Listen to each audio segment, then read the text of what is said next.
If you can't play piano, don't let that stop you from making music. Let me show you the essential MIDI note editor tools inside of Ableton Live so you can start creating melodies, chords, and beats.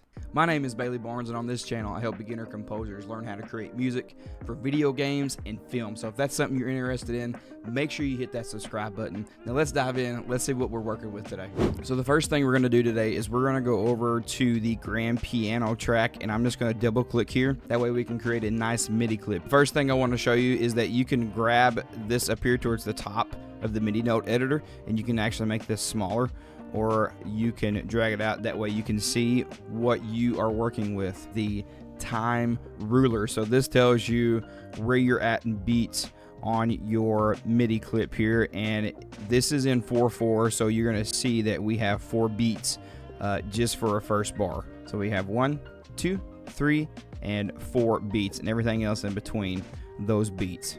Next we have the note ruler, which is over here on the left side. So this tells you what notes that you are playing, and if you hover over each note, it'll actually tell you what the name of that note is. Very, very helpful here. If you right click anywhere on the piano roll, you can actually change what you want to be shown as far as accidentals go, and we'll get into accidentals in another video, but just know that this is there to help you. One of the big things that we need to make sure we do before we get started is we need to make sure that we click this preview button up here. If you do not click this, you will not hear any of the notes that you input on the MIDI note editor, and for me, I like to hear what notes that I'm using, so we're gonna go ahead and click that, and it'll turn blue. To input a note, what you're gonna do is you can double click anywhere in this MIDI note editor. So we're gonna start on this C note here. I'm gonna double click, and you're gonna hear it plays the note as well, so that's very helpful. If you find that double clicking is just too much for you and it takes too much time, what you can do, you can press B on your keyboard and it'll change it to draw mode. And when you use draw mode, anywhere you place this pencil tool, it will put a note over that spot. So I'm gonna hold down left on my mouse, and as you can see, anywhere I took that pencil tool, it put a note on there for me. So to get rid of this, we're going to press Control Z, or you could have pressed backspace. All right, so now that we're back to just the one note on C, we're actually going to make a C major chord here to kind of go through some of the other things within the MIDI note editor. So let's put in E, and we'll put it in G, and then you have a nice C chord. So now we got our C chord here. We're going to highlight. You're going to do that by clicking left on your mouse, and you're going to hold that, and then you're going to highlight all of your notes. You can let go. And now everything's highlighted. You can tell by the blue box that's around the notes. You're going to click at the very end. You notice there's a bar that pops up. And what you're going to do is you're going to grab that bar. You're going to hold left, and you can lengthen the notes or you can shorten the notes. Okay, so we're going to go ahead and lengthen those. A good thing to know is you can highlight any notes and you can drag them anywhere you want. So I'm going to highlight these, and then I'm just going to drag them anywhere. Again, anywhere in the MIDI note editor, you can drag those. I'm going to press Control Z to reset. If we take a look to the far right over here, we can actually select how we want the grid to be set up. So you can set it up in quarter notes, eighth notes, 16th notes, and 32 notes. And there's a whole bunch of other good stuff in here. You can even do triplet grid, which is pretty cool in here. So keep that in mind if you want to experiment with note values. If you want to see more or less of what's going on in the editor, you can hit the plus button, and it will zoom in on whatever it is that's in the MIDI note editor. Or you can zoom out using the minus button as well, as far as it'll go. Down to the right side, you're going to see this little box right here, and this is the selector box for your MIDI clip. So if I zoom in here, you can zoom in this way, and as well as you can scrub through and see where you want to be in your MIDI clip. Down here to the left side, this is the velocity. So this controls how hard a note will be played depending on the value that you put in. And there's a couple ways that we can do this, but I just want to show you this here, is that when you hover over this from down here, it turns blue, as well as the corresponding note that's in the editor. So what we're going to do now is we're going to go ahead and make sure all of these are highlighted again. And then you can take this and you can drag this. The MIDI note will darken, letting you know that it's a low velocity, that it's kind of a quiet played note there. Down here to the left, you can show or hide the lanes. So you can kind of get those out of your way if you need to. Click it again. It'll bring it back. And then we also have some other things here too, like release velocity and chance. If you click all of these, it'll show all the lanes that are up here, and you can change all of these as well. So let's just take this back to normal velocity here. All right, and over to the left side, you have the clip activator. This would deactivate the clip completely. So if I click this, it'll go gray. You also notice that it goes gray over in the MIDI clip slot as well. So if you right click on the title bar, you can change the name as well as give it a color to keep track of what's going on. You can fold it as well, which will hide the clip properties, which is helpful if you just don't want to see it. So next, you notice that we have all of these here. This is the clip properties menu right here, and this little button right here, you can collapse these boxes here. That way you can get them out of your way. We're going to start with the clip box, so I'm going to check that. So the first thing you're going to notice is the start and end points. These are these little arrows right underneath here. If you notice, my mouse changed to that marker region right here, and there's one also to the end as well. If I zoom out, there's one here, and you can change the length of that just by typing it in.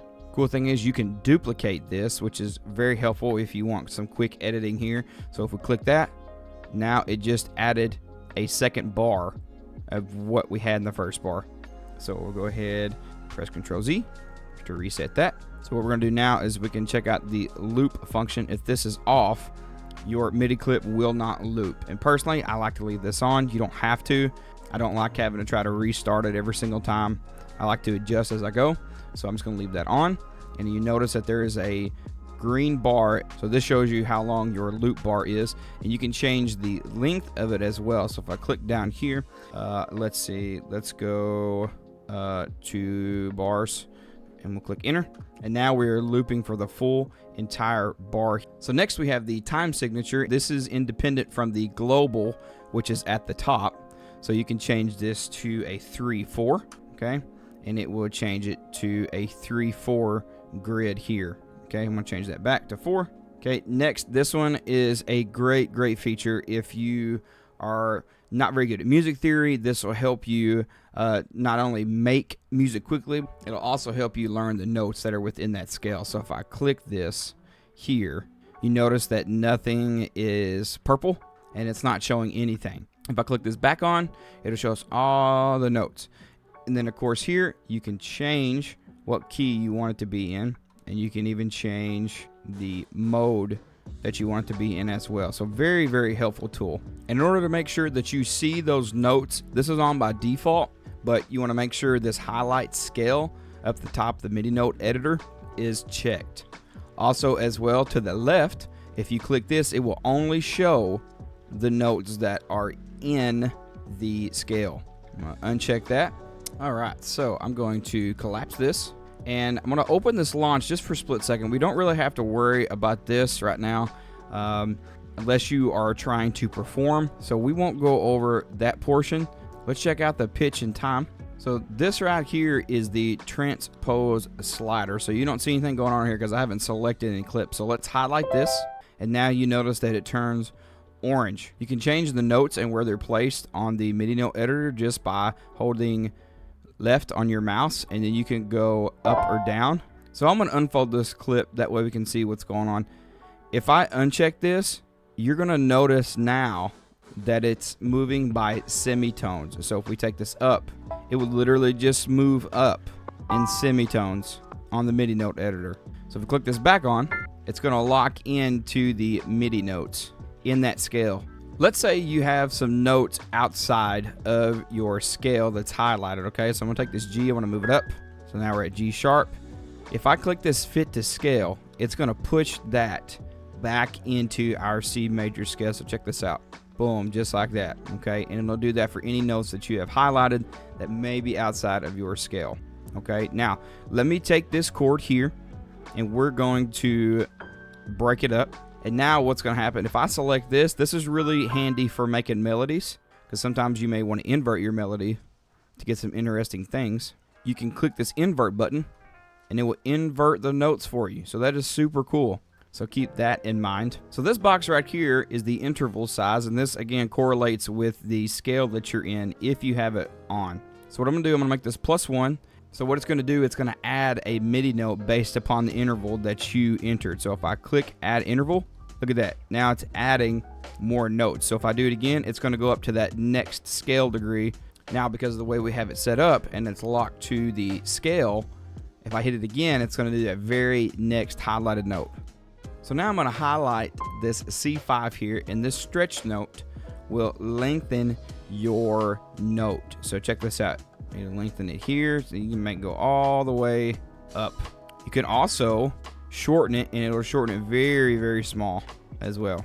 So over to the right of the stretch, if you click this ×2 button, it will double the note that's in your MIDI clip.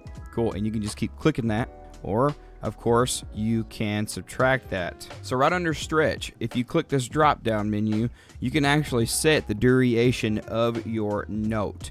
Okay, so for instance, if I want this to go for 1 bar, and it'll automatically set this for me. So now we're here at 1 bar. Let's say we want to go an 8th note. You can click that 8th note right here, and now we have an 8th note duration.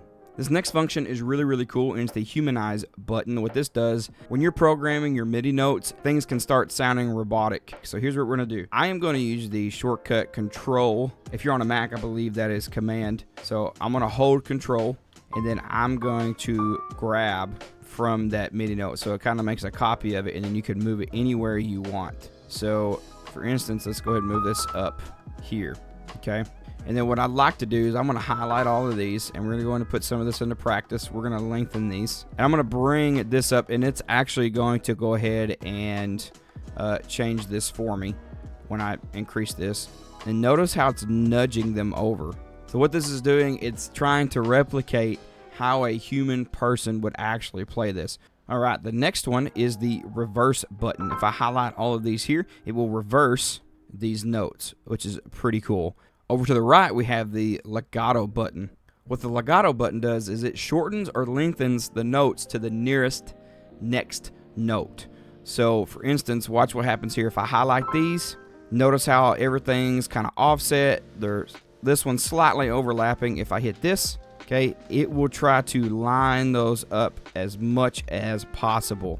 Okay, and it even lengthened this one. So next you notice that there is a transform and a generate tab.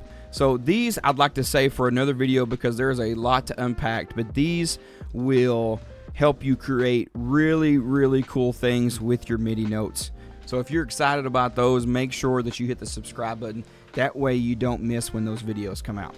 All right, so now I want to show you a tab that's not in the MIDI clip, but is in the audio clip. So let's check it out.